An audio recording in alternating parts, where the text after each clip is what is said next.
If you are someone that pays attention to their health, you know that what we eat has a huge impact on how we feel and ultimately on our health and wellness. And when it comes to making healthy dietary choices and changes, sometimes it can be easier said than done. So in this week's video, we're talking about what kind of subtle body approaches, inner mind-body tools can we use when we're striving to make healthier dietary changes. Let's get started.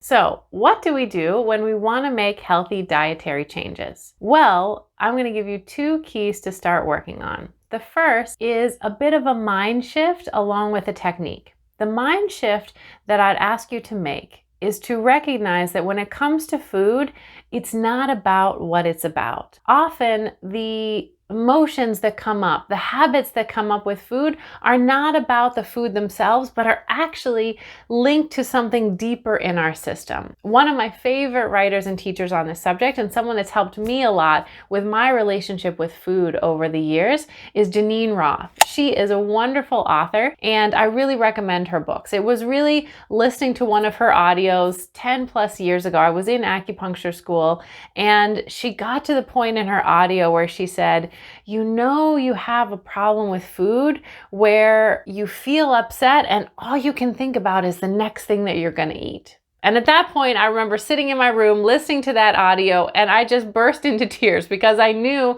that she was singing my song.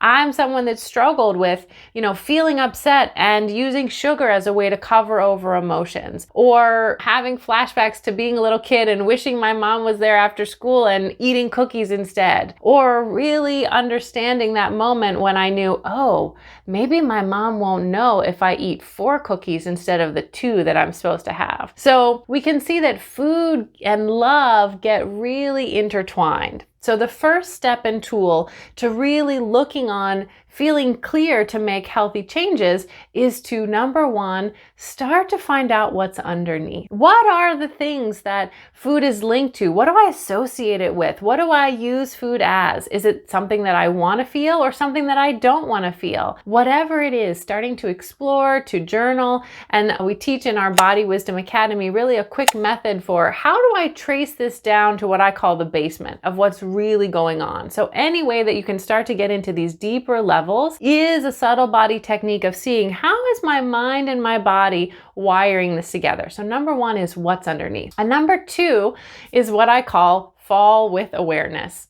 So what we know generally doesn't work around food is to do some strong arm depriving yourself. It might work for a little while. I will not let sugar pass my lips for this many days or ever again, or I'm giving up what one of my professors in school would call the 5 fingers of death: wheat, corn, soy, dairy, and sugar. So yes, it's good to do cleanses, and sometimes for a period of time, we need to do things kind of extreme and cut things out of our diet. But I've found that over time, if we're too strict on one side for too long of a time, we end up falling off the wagon, swinging back the other way, and we end up not really deeply healing the pattern that we set out to change in the first place. So what I'm going to recommend to you is a technique I often share with my clients called falling with awareness. Now, in this particular technique, this is when you're going for the long-term solution. You're not just in a period where maybe you're doing a cleanse or not doing something for a period of time. You're actually trying to really change your health so that you're going in this upward motion of, yes, I have little ups and downs, but in general, I'm really healing things from the inside out. And the way that we start this is not by suppressing or not doing things or avoiding them, but we start doing this with awareness. And we're going to include a mind-body step of tapping our fingers together and including a sentence. And the sentence is going to start with, even though, and then in the middle, it's going to be an action and what's happening. I deeply love and accept myself anyways. If you ever use tapping or EFT, that's where I'm borrowing this from, and we use this a lot deeply in our trainings. But the technique is very simple. So for example, if I notice myself, I catch myself going to eat a cookie, I pause for a minute and be like, oh, I've already done that work of number 1 of, I know usually when I'm stressed out or I'm feeling like I don't want to feel something, I'm going to be drawn to sugar more. For me, that's my pattern. So I would say something something like, even though I want to eat this cookie right now, and I know it's just because I'm stressed out and I don't want to think about it, I deeply love and accept myself anyways. It could be, even though I don't want to really cook dinner and I'm just going to eat this fast thing anyways, I deeply love and accept myself anyways. Even though I'm about to go through the drive-thru at McDonald's, I choose to deeply love and accept myself anyways. Even though I'm going to eat this thing that I know that's not good for me and I'm probably doing it because I'm actually upset about what my mom said to me yesterday, I choose to deeply love and accept myself anyways. And then you actually allow yourself to do the thing. What this does, by using a mind-body approach where you're giving the body some stimulus of connecting the mind and the system together, even when you do the thing, you're not going to be doing it without awareness. When we bring awareness into whatever pattern or dysfunction we're currently doing without self-judgment,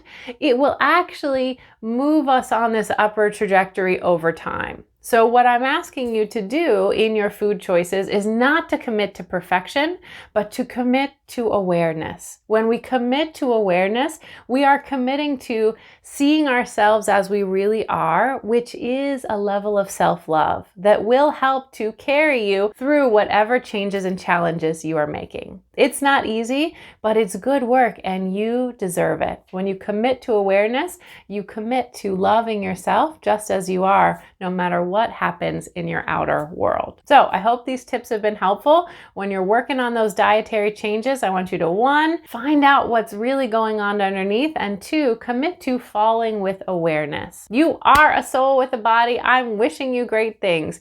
If you'd like other videos like this, just specially made for you as an empath sensitive person, HSP, please click on the subscribe and get the little bell. You'll get notifications when we release a video once a week. I'll also put some helpful links down below if you want to check other work out by things that I've mentioned from Janine Roth or other books that I find helpful. Janine, if you're watching, I love you. Thanks for your work. And I'm wishing you all a wonderful inner and outer adventure with self-love, with food. You are a soul with a body and you deserve great things. I'll see you next time.